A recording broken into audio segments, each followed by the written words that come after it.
tennis fans. You are listening to Match Point Canada, the official podcast of Tennis Canada. We're also members of the Tennis Channel Podcast Network. I'm Ben Lewis, joined alongside Mike McIntyre, our Sunshine Double in the books, Mike, and we have a fantastic guest joining us this week to wrap it all up and look ahead to the clay court season. Yeah, we're happy to have on this week a popular Tennis Channel broadcaster and analyst. He runs his Monday Match Analysis podcast every week, which I just enjoyed this afternoon. Does work for the U.S. Open and the Challenger Circuit and plenty more. Gill Gross, thank you so much for joining us once again on Match Point Canada. Mike, Ben, thanks so much for the invite. Great to be on. I'm a big fan of what you guys do here.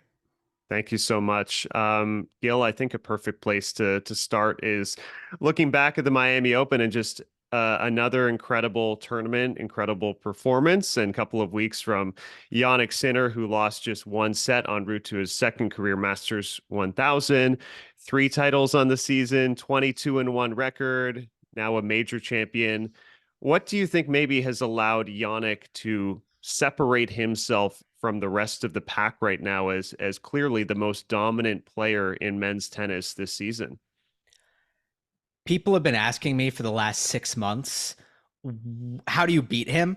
Because everybody loves that question. Whenever somebody starts dominating, it's okay, what is everybody going to do? Or what can they do? And I keep saying, I don't know. And that's been the question, I guess, with Novak Djokovic. It would get the same answer. It'd be like, I don't know. Like, what's the type of player who beats Novak Djokovic? What's the tactic or the plan that is optimal against Djokovic? It's really hard to answer that question. And for Sinner, it's become the same thing because he's clogged up all of the holes that he used to have, which frankly was a pretty long list. Like if you asked me 2 years ago or 3 years ago, what does Jannik Sinner need to get better at to become a top player? I would have told you he probably needs to get stronger in the legs. His endurance needs to get better. His durability needs to improve. He needs more variety when it comes to drop shots and volleys and short angles. Like it's all just power through the baseline. And then obviously the serve has been very well documented because there is the major technical change. So, man, I think he's gotten more consistent. I think he changes direction more. And I don't know what he's not good at this point. And that's why he's winning so much. Thank you guys so much for listening to this week's episode of Match Point Canada. If you'd like to follow along every week, give us a like below. Hit the subscribe button as we're trying to make 15,000 subs. Gill, I really enjoyed your Monday Match Analysis this week, sort of recapping things. I was on a family vacation this weekend, so you kind of filled in a lot of the holes of what I missed and explained it with so much, technical expertise too, which was cool. You mentioned that for Sinner, what's helped him avoid a slam hangover, a first slam hangover, is that he's been impressively unfazed and unsatisfied. And I liked how you kind of combined those two. Could you elaborate a little bit for our listeners, the unsatisfied part? And I also wanted to ask you, who would you put into the category of players that maybe were too satisfied after winning their first slam, I guess? Sure. I'm going to give you an example of a player who didn't win a slam, but made a huge run and got a little too satisfied. But what I mean by that, these people work for a really long time to reach certain goals. And oftentimes, once that mountain is climbed or summited, there is a bit of a hangover or an energy dump, a motivation dump. Like it's just hard to complete your goal and then wake up, maybe not the next morning, but the morning after that, and go back to grinding. Like, all right, back to work. And we're gonna have the same intensity and the same vigor and the same focus with everything we do. That's hard once you reach your goal. So I guess for Sinner, what's just been really impressive is it doesn't seem like the one slam has had that effect, because it feels like he wants so much more. And that's just, everybody says they want more, but if you're like a Dominic team, let's say, and it's a little bit different, don't get me wrong, because he's I think he was either 27 or 28 years old. And then he had the injuries too, which was not out of his control. Sure. But even before the wrist injury, he wins that US Open and says, I'm struggling with the motivation. The fire isn't burning as bright. And for him, he's been on tour a decade, and the primary goal has been to win the slam. And he does it, and then it has that effect. I think I think Murray, after winning Wimbledon, little bit of a blip, right? Usually it's temporary. Since I'm on Matchpoint Canada, how about Denis Shapovalov when he made the Wimbledon semifinal? He admitted that he got a little bit comfortable, or that he struggled to kind of move past that. And I should really go back and look at exactly what he said, because it was a long time ago now and it's a little fuzzy. But essentially saying that result was so satisfying, it kind of affected me for the rest of the year. Sinner is unsatisfied. It's a good trait to have. Absolutely. And I appreciate the Canadian example that you provided us with there. Very nicely done. Speaking of, just surprises and from Chapo back then, maybe it was a little bit sooner than we expected, but what would be the surprise of the Sunshine Double for you? Maybe outside of Danielle Collins, because I think that is maybe the obvious answer. And I know Ben's going to ask you a question about her specifically in a moment, but on the men's side, we get Alcaraz and Sinner, which is not very surprising. Women's side, Swiatek, again, not surprising. And then Collins comes along, and what a great story that is. But otherwise, maybe an earlier round or mid-tournament kind of surprise, or just an overall surprise from who didn't maybe make it too far in those two events for you. Well, the first thing that comes to mind is honestly Medvedev making the Indian Wells final again, because in theory, and I know that might be a surprising answer because I'm talking about a top 4 player, but this should be his worst hard court, theoretically. It's the slowest. It is the toughest on flat hitters. And Medvedev, before running up against Alcaraz, that was a phenomenal run in terms of the players he played and how he beat him. He going through Korda, Dimitrov, Rune, Tommy Paul. I think that's an unbelievable run. And I did not expect Medvedev to be back into an Indian Wells final, just given the surface. Miami on the men's side was so chalky that it's hard for me to even really think of anything, in that respect. But maybe Indian Wells, I'm maybe something's slipping my mind right now. But Danielle was the player who came to mind. I was thinking of Fabien Marozsan actually, as well, who had sort of a stunning run. He takes out Holger Rune 6-1, 6-1, and just this kind of incredible streak. I mean, he's shown what he's capable of last year with that upset of Alcaraz, but more strides over the Sunshine Double. Of course, we have to talk about Danielle Collins. I mean, she's been candid probably more than a number of times about this being the final year of her career. She addressed that question again during her run in Miami. She deals with a disease called endometriosis. And here she is. I mean, she's playing really arguably the best tennis of her life. I know she's a former Australian Open finalist, but the gauntlet that she was able to run through in Miami, what impressed you maybe the most about what she did on the court these past 2 weeks? I mean, it was the score lines are what impressed me the most. None of these matches were contests until Rybakina. She has always been capable of a pretty stratospheric level when everything is right. And, we've seen her go, to the last weekend at the Australian Open, for example. It doesn't happen all that often or all that consistently, but I think from a health standpoint, a play style standpoint, and also the way her makeup is, like mentally, I think she isn't very good. Like, she doesn't want to be on the tour every week. I don't think she likes it that much. And I think the health stuff comes into play, but also I think that's part of it, that she doesn't love the traveling circus, so to speak. So I think that's created a thing where she's a player who kind of catches fire every once in a while, and is usually, a top, a very, very good player, but not a player who can win or contend for every Masters 1000 throughout the year, or, all 4 slams throughout the year. So I was just really happy for her, because if it was going to happen at one place other than, I don't know, maybe the US Open, this was the perfect place. She's a Floridian. It's a Masters 1000. she said in January it's going to be her last year, as you alluded to, Ben. And I just thought that, I think that so often in this sport, which is really cruel and usually doesn't play out how maybe we all want it to play out sometimes, this was a fairy tale story. We usually don't get that. It gets usually ugly in the end. The best recent example is Federer. Nobody would have designed the way Federer went out for it to happen the way it happened. Nobody would have wanted that. It's just a cruel game. So I like that Collins actually had that kind of storybook moment in what will likely be her final year, which I do think she will. I saw that some people were like, how is she going to leave when she's playing this well? Mm-hmm. The problem with that was this. She was never retiring because the results weren't there.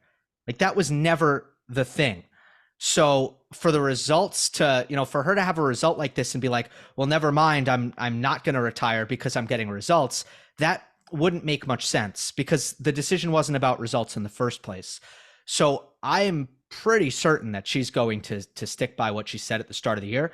Now, maybe she, because she's only 30, maybe she will be off the tour for 2 years and decide to come back or something like that. I wouldn't rule that out, but I do think, at least for the time being, she is going to at least take some time.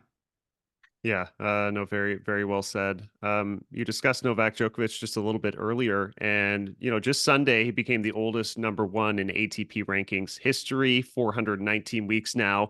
And meanwhile, I think the biggest story here is a sudden coaching change. He's saying goodbye to Goran Ivanisevic after, over 5 years, 12 Grand Slam titles, just incredible accomplishments with this pairing. Are you surprised he made this move, given it is still pretty early in the season and he really hasn't played that many tournaments in 2024?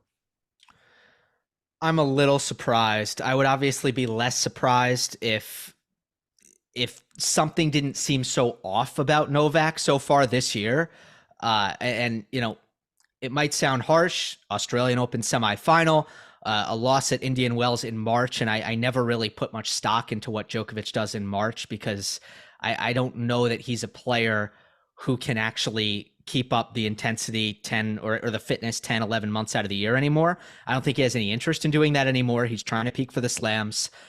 Still, he has at no point in time this year, other than maybe like sets 3 and 4 against Fritz, looked like the best version of Novak Djokovic. So already there is kind of like all right, not ringing the alarm bells yet necessarily, but it has been a strange year. And in that respect, I wasn't stunned, but obviously it's been this incredibly successful partnership. Now, most of the credit always goes to the player, and that's how it should be, and that's how it is. But if we're going to look to Goran and what he can hang his hat on, there has never been a more successful adaptation into, I'm going to say, tennis's old age than what Novak Djokovic has done since turning 30. Like, it's never been done in this sport, what Djokovic has done since turning 30. And Goran was overseeing what was a transformative Novak Djokovic, who is playing less defense and doing less grinding, and comes out with a bigger serve and a more deadly forehand, and he's just playing shorter, more offensive tennis. Ivanisevic is the guy who was, at least, I don't want to say he's the guy who made that happen, because it's the player. It's always the player. But still, as far as coaching goes, he gets credit for that. The timing is not ideal, though, right? It's March, the year just started, and now we head into the summer. Roland Garros, Wimbledon, Olympics, U.S. Open. It all comes pretty quick. So he has to figure out something that he's happy with and something that works, and he needs to get that where he wants it to be quickly. Gill, I'm on board with you that, we've seen, there's a lot more we're going to see from Novak Djokovic this year and beyond. It always kind of amuses me when people start doubting a player as great as him, especially with what he did last year, which was not that long ago. But the coaching change that you just discussed with Ben, Do you think that he's panicking a little prematurely? Like we talk about how those in the tennis media are maybe, too much recency bias and putting too much stock into his early season struggles. Do you think he's panicking a little too soon, making this switch after only playing a couple of events so far this year? I'm not sure. The funny thing about this right now is we haven't heard from Goran, and we haven't really heard from Novak other than a social media post. And therefore, we're in a tough position as tennis media because we're trying to have an opinion and we're trying to break down the situation. And we know like absolutely nothing. So that's the tough part. I just wonder, watching kind of their interactions on court recently, if Novak has always felt like Ivanisevic could give him a little bit more in-match on-court coaching. When Ivanisevic started with Novak, it was illegal. It wasn't even a part of the equation. Now it is, and I'm wondering if even before Djokovic started struggling this year, if perhaps he's wanted more in that area. So that's my only I don't want to even call it a theory, but something that's somewhat on my radar. And I'm curious to see who Novak picks next and what the player coach interactions look like. That will tell us something. It wouldn't be very like Novak to panic because, there have been plenty of instances, one tournament or one or two tournaments here and there where he's not close to his level, especially March and April. Like there was that year he lost early in Monte Carlo, lost early. Well, actually, I guess he lost 6-love in a final to Rublev in Belgrade after that. And people were starting to ring alarm bells. Novak's not right. And then he rights the ship and does great in Rome and does well at Roland Garros after that. So it looks like that. I get why people would think that, but I would assume that that's not the case. And Goran obviously is going to bounce back real quick. I'm sure there's going to be players that are lining up already, getting in touch to employ his services. On the flip side as well, I'm sure there's plenty of people who are making it known to Novak in his camp that they would be interested in coaching him. I wonder, have you given any thought at all to what kind of coach might work best with Novak, or who he might be looking for? You've mentioned maybe someone who in a match is going to give him a little bit more of what he needs in those moments. Is there anyone that comes to mind that might sort of check off some of those boxes for you? I kind of agree with something Andy Roddick said on TC Live. Novak will probably go to somebody familiar here just because it's not really the time in his career for experimentation or risk taking.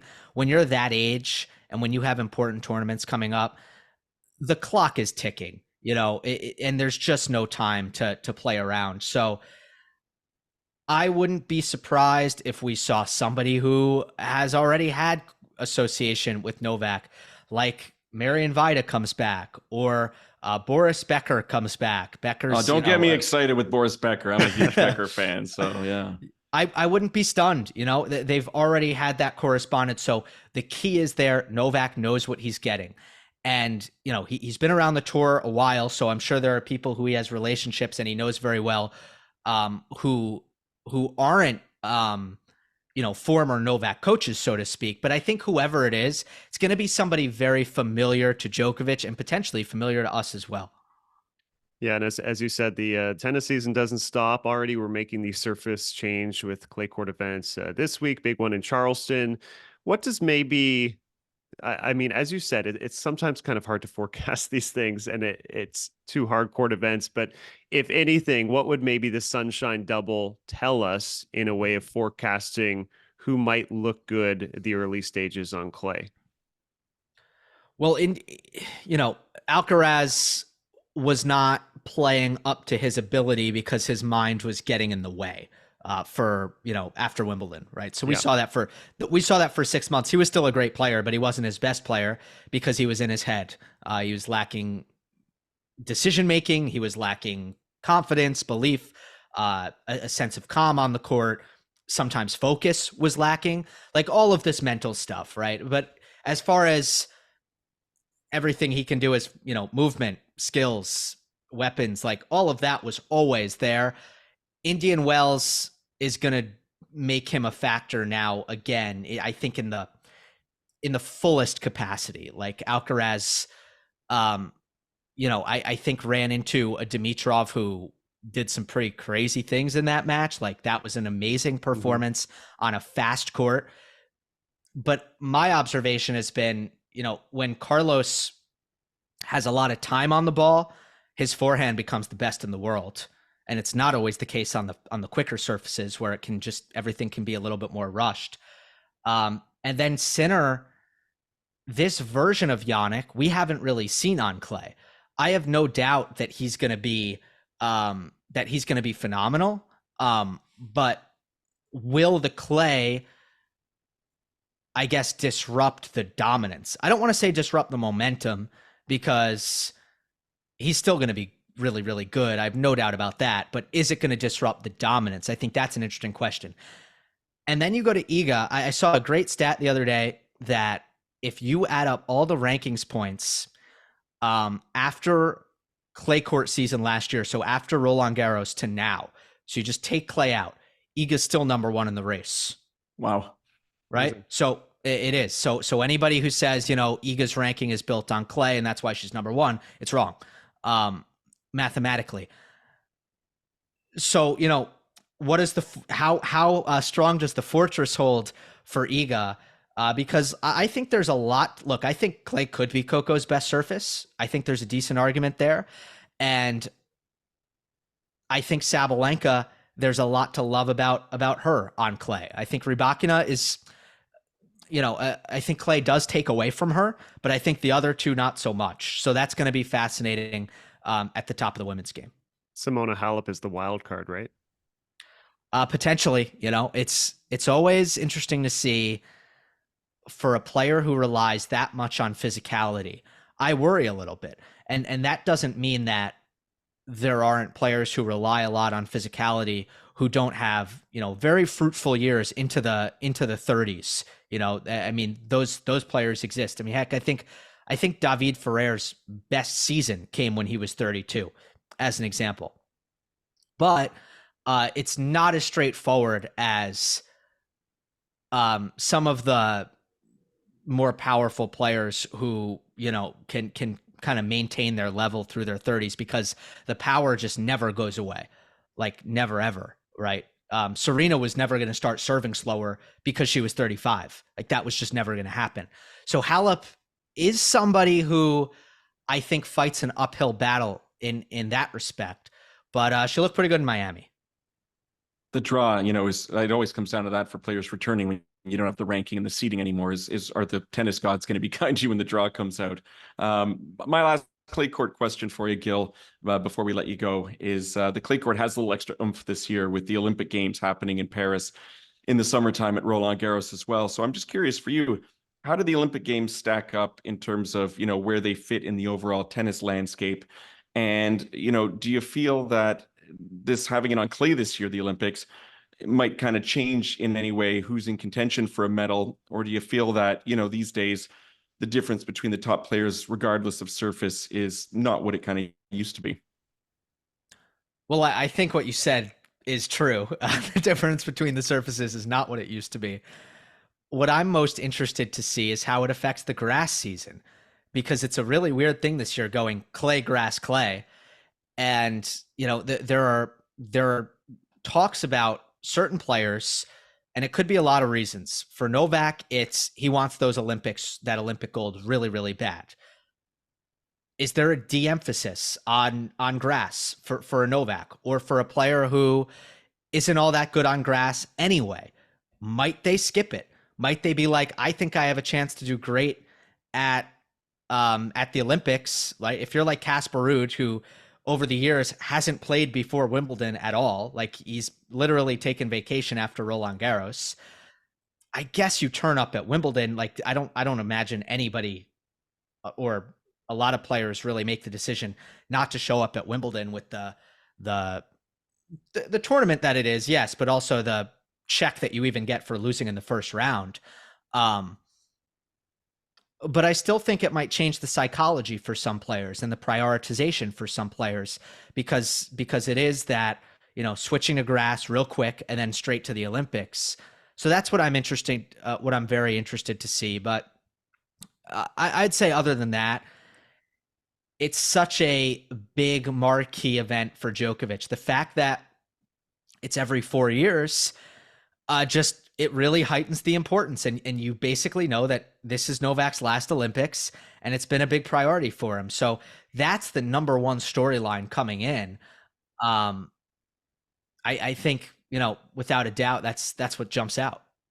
Yeah, 100%. Well said, Gill. And thank you so much for taking the time. It's been great just to watch on the sidelines the way your career has taken off, doing so much more work with the Tennis Channel and your terrific Monday Match Analysis and YouTube page. We really think you're one of the foremost sort of experts in the game. So it's always a pleasure having you on. Thank you guys so much. Had fun chatting. Hopefully we do it again soon, and have a great rest of the show. Yeah. Thanks a lot, Gill. Cheers. Cheers. There he goes, Gill Gross of the Tennis Channel. If you haven't watched it, do check out Monday Match Analysis wherever you get your podcasts, or on YouTube. I know Mike, you watched his this week. He really breaks it down really nicely. And in a way that's so not in your face either. Like, I just enjoy listening to him speak. He's got a great demeanor, great tone. And it's funny, it's the first time I've spoken to him face to face in this episode today, but I feel like I've chatted with him so many times before, and that's just sort of the approach that he has. So very, very good at what he does. Yeah, 100%. I will mention that this episode is brought to you by Hotel X. And Mike, you're going to give our word from our sponsor this week.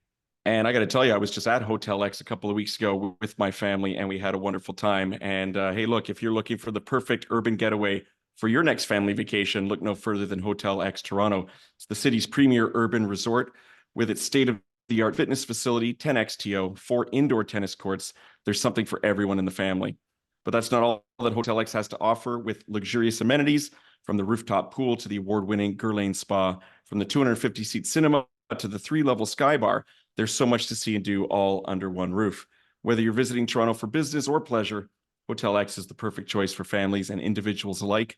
Book your stay today at Toronto's only urban resort, Hotel X Toronto. Experience the extraordinary. And Ben, I got to tell you, and this is just me speaking here, of course, but experience the extraordinary with my family. We hit up the tennis courts, the pickleball courts, the basketball court. Even though it was winter, we hit up the rooftop pool. It was a nice 85 degrees, and just had a fantastic time. So thank you to Hotel X and 10XTO for taking care of us here at Match Point Canada.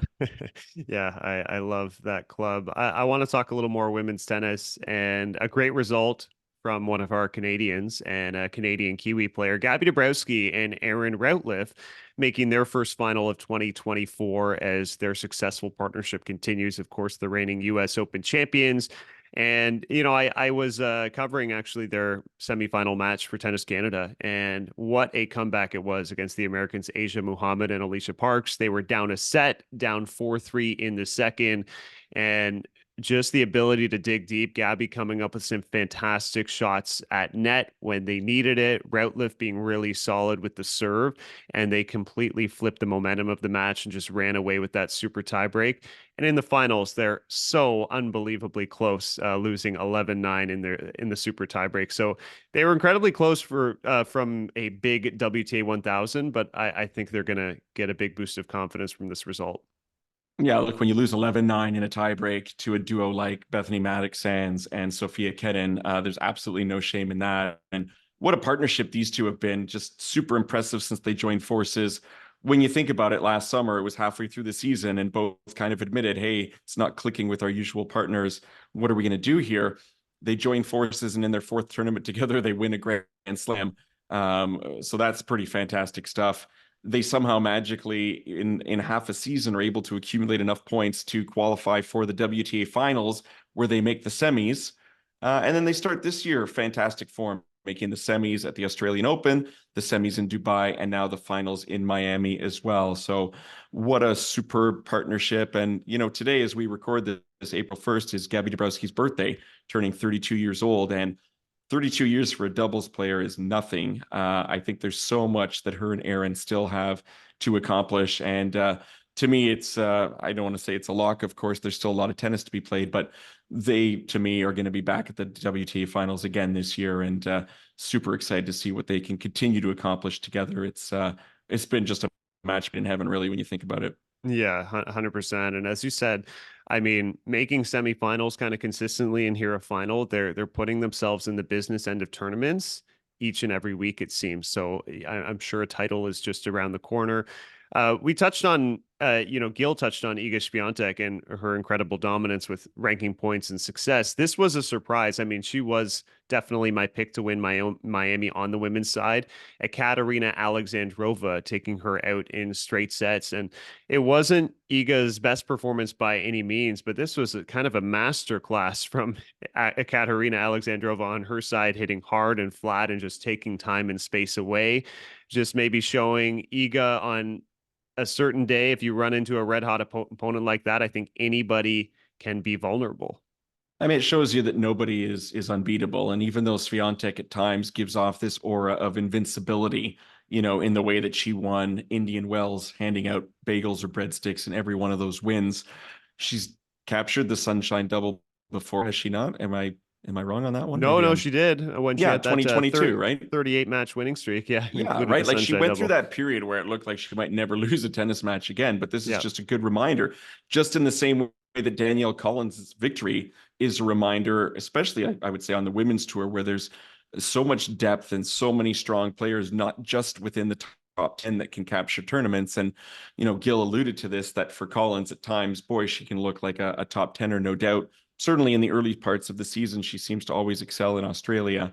And here we are having this huge result for her. And I just think it's so incredible for her to experience this, regardless of what the future holds for her after this season. Maybe she follows in the footsteps of a Serena Williams, Caroline Wozniacki, or many, many other women who have come back after giving birth and becoming parents and still had success. For her, a little bit more challenging because of the health issues that she's had. And she really opened up in press when she was asked ahead of the finals, does this change how you're thinking about retirement? And she didn't make the person with the question feel bad, but she kind of did say, like, look, this is very different for women, and especially given that her health situation really does impact her ability to become pregnant, and clearly she wants to have a family, and we wish her the best with that. But it's tough on female athletes when they get to this stage. For men, look at Roger Federer. He had 4 kids and he played right on through it. Is obviously different for obvious reasons for women. And I hope for the best for her that she can, if this is what she wants, have a family. And if this is indeed her last season on tour, then my goodness, she's going out with a bang and playing the best tennis that we've seen for her, which is fantastic. Yeah, that's well said. I touched a little bit on Leylah Annie Fernandez on last week's episode. She looked good against Jessica Pegula. She had a chance. She was up 5-3 in that opening set. Pegula turning things around and taking it in straights in a competitive 2-set match. And Leylah will be playing in Charleston, which I'm looking forward to. Maria Sakkari had a very nice tournament finals the previous event at Indian Wells and making quarters here in Miami. I'll touch on, because we didn't really touch on Grigor Dimitrov. You mentioned 32-year-olds. I love kind of seeing, women and men in their 30s, as someone who's 35 now, make a special run. And how do you think I feel in my 40s, Ben? I know what you mean. So Rohan Bopana in Australia must have been special for you. Thanks. That's a bit of a dig, but I'll take it. Yeah, fair enough. I promise it wasn't a dig. So Grigor, I think, just especially the past 6 to 12 months, playing some of the best tennis of his career. I mean, a masterclass, beating Carlos Alcaraz in straight sets. It was almost perfection. And look, Jannik Sinner was just way too strong in that final. But Grigor is back in the top 10. We had that conversation of no one-handed backhands in the top 10 with Christopher Clarey the other month, and Grigor has changed the narrative. Yeah, and I love to see the fact that there's a one-hand backhand back there, and I also love to see the fact that Dimitrov is having this back end of his career success. And he's of that era of players that got kind of screwed by the big 3 or the big 4. And what are you going to do, right? So the fact that he's having this success right now, Gill mentioned in his podcast this week that, he didn't think the baby fed tagline really fit earlier in his career, but that maybe right now he's playing in a way that's more Federer-like later in his career. And so, that's just a great story and perseverance, never give up. And, let's see what he can do with the rest of this season. But encouraging for the older guys for sure. And, Milos Raonic, also of that generation too. Yep. And we hope for the best for him. He's had some health struggles, obviously, this year. And I just found out from his camp that he will not be playing the clay court swing, and he's going to instead look ahead to grass, which is his bread and butter, and a place I think he can still have an impact. So these guys in that 30+ range, definitely going to want to show the young guys like Alcaraz and Sinner that they've still got a thing or two to say. Yeah, no, that's very sensible, I think, for Milos. Quick wrap up here. Your top 3 clay court players, men's and women's, as we head into the season. This is our power rankings. I can go first if you want, Mike. Yeah, go ahead. Go for it. Okay, so my top 3 as it stands on the women's side: Iga Swiatek, Aryna Sabalenka, and Elena Rybakina. Maybe no surprises there. Coco I had just at 4th, so right on the precipice, but okay, so you and me are so boring and predictable because that's exactly how I have mine too. You can't not have Iga number 1, Sabalenka, Yes. who won Madrid and made the French Open semis last year. Rybakina won Rome, and Goff, we all know, has played well at Roland Garros before too. So, they've shown they can do it on multiple surfaces. On the men's side, I'll go first here. Okay, see if you got something different. I got Djokovic number 1 because he's still the reigning champ there. Nadal number 2, even though there's a question mark, but if he plays it, my God, how can you vote against him? And Alcaraz number 3. Okay, I have Alcaraz 1 just because of Djokovic's struggles. Djokovic is 2, and Jannik Sinner number 3. We'll leave it at that. I do have Rafa in my top 10. I promise. We'll discuss further next week for sure. Exactly that and much more next week on our next episode of Match Point Canada. Guys, thanks so much for listening. We'll talk to you next time.